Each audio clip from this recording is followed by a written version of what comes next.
রোহিঙ্গা সংকট সমাধানে যুক্তরাষ্ট্রের দেওয়া সহায়তা অব্যাহত রাখার কথা জানিয়েছেন যুক্তরাষ্ট্রের প্রেসিডেন্ট ডোনাল্ড ট্রাম্পের বিশেষ দূত সার্জিও গোর।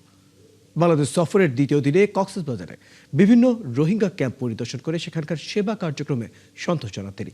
সাংবাদিকদের এসব তথ্য জানান শরণার্থী ত্রাণ প্রত্যাবাসন কমিশনার মিজানুর রহমান। এদিকে নিজ দেশ মিয়ানমারে ফিরতে চেয়ে মানববন্ধন করেছেন কক্সবাজারে আশ্রিত রোহিঙ্গারা। তারেক হায়দারের ক্যামেরায় কক্সবাজার থেকে আরো জানাচ্ছেন কামরুল ইসলাম মিন্টু। বাংলাদেশ সফরের দ্বিতীয় দিনে কক্সবাজারে রোহিঙ্গা ক্যাম্প পরিদর্শনে আসেন মার্কিন প্রেসিডেন্ট ডোনাল্ড ট্রাম্পের বিশেষ দূত সার্জিও গোর। শুক্রবার ঢাকা থেকে বিমানে কক্সবাজারে নেমে কড়া নিরাপত্তায় ক্যাম্পে ঢুকে সেখানে আশ্রিত রোহিঙ্গাদের তৈরি মানববন্ধনের মুখে পড়েন তিনি। রোহিঙ্গাদের এই মানববন্ধনের প্লে কার্ডে ছিল নিজ দেশ মিয়ানমারে ফেরত পাঠানোর দাবি। সম্প্রতি মালয়েশিয়ার প্রধানমন্ত্রী আনোয়ার ইব্রাহিমের মধ্যস্থতায় বাংলাদেশ থেকে ৩ লাখ রোহিঙ্গাকে ফেরত নিতে রাজি হয়েছে মিয়ানমার। তবে রোহিঙ্গাদের দাবি তাদের সাথে কথা বলেই নিতে হবে প্রত্যাবাসনের সিদ্ধান্ত।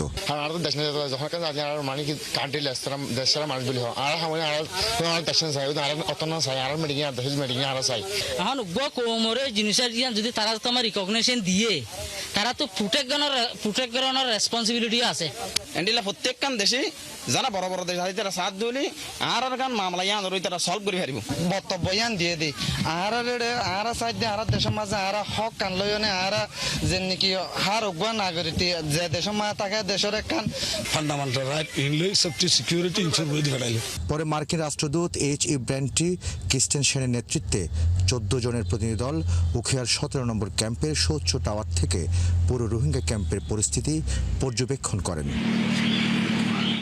ক্যাম্প 6-এর রেড ক্রস পরিচালিত হেলথ কেয়ার সেন্টার পরিদর্শন শেষে তারা যান ক্যাম্প 4-এর রেজিস্ট্রেশন ও WFP'র ডিস্ট্রিবিউশন সেন্টারে। সেখানে সেবা প্রার্থী রোহিঙ্গা এবং সেবা সংস্থার কর্মকর্তাদের সাথে কথা বলেন সার্জিও গোর ও মার্কিন প্রতিনিধিরা। বিকেল 5টায় উখিয়ায় একটি কফি শপে মার্কিন প্রতিনিধি দলটি সৌজন্য সাক্ষাৎ করেন শরণার্থী ত্রাণ ও প্রত্যাবাসন কমিশনারের সাথে। প্রতিনিধি দলকে বিদায় দিয়ে কমিশনার মিজানুর রহমান জানান, রোহিঙ্গা সংকটের পর থেকে যুক্তরাষ্ট্র সহযোগিতা করে আসছে। সার্জিও গোর আশ্বস্ত করেছেন আগামীতে রোহিঙ্গাদের প্রতি যুক্তরাষ্ট্রের সহযোগিতা অব্যাহত থাকবে। রোহিঙ্গাদের জন্য যে ফান্ড বিদেশ থেকে আসে জাতিসংঘের মাধ্যমে, সেই ফান্ডের এক ধরনের আপনার ডাউনফল হয়েছে গত কয়েক বছর ধরেই।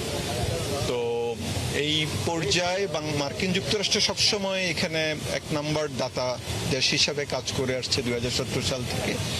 তো এই মুহূর্তে এরকম উচ্চ পর্যায়ের সফরটি অবশ্যই আমাদেরকে আশ্বাস দেবে যে মার্কিন যুক্তরাষ্ট্র যেভাবে এই রোহিঙ্গা ক্রাইসিস ম্যানেজমেন্টের ক্ষেত্রে অতীতে আমাদের পাশে ছিলেন, বাংলাদেশের পাশে ছিলেন, সেটি ওনারা কন্টিনিউ করবেন। তিনি আরও বলেন, রোহিঙ্গাদের বর্তমান পরিস্থিতি, তাদের মনোবাসনা এবং রোহিঙ্গাদের প্রতি স্থানীয়দের আগ্রহ নিয়ে জানতে চান ডোনাল্ড ট্রাম্পের বিশেষ দূত গর।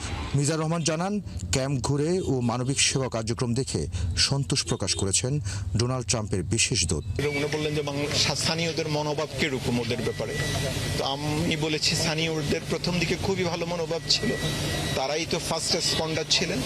কিন্তু এই পর্যায়ে এসে 9 বছরের মাথায় এসে তারা আসলে এত বড় বোঝা আর বইতে পারছে না, এটা ওনারা বুঝতে পেরেছেন। এবং আমি বলেছি যে রোহিঙ্গাদের মধ্যেও কিন্তু তাদের দেশে ফেরত যাওয়ার একটা আকুতি আছে। ওনারা বলেছেন যে ওনাদের ট্যাক্স পেয়ারদের মানি কিভাবে খরচ হয় ওনারা নিজ চোখে দেখতে এসেছেন এবং ওনারা দেখে সন্তোষ প্রকাশ করেছেন। এর আগে দুপুর 12:15টায় ঢাকা থেকে কক্সবাজার পৌঁছান মার্কিন প্রতিনিধি দল। প্রায় 3 ঘন্টা রোহিঙ্গা ক্যাম্প পরিদর্শন করেন মার্কিন প্রতিনিধি দলটি। কামরুল ইসলাম মিন্টু, 71, কক্সবাজার।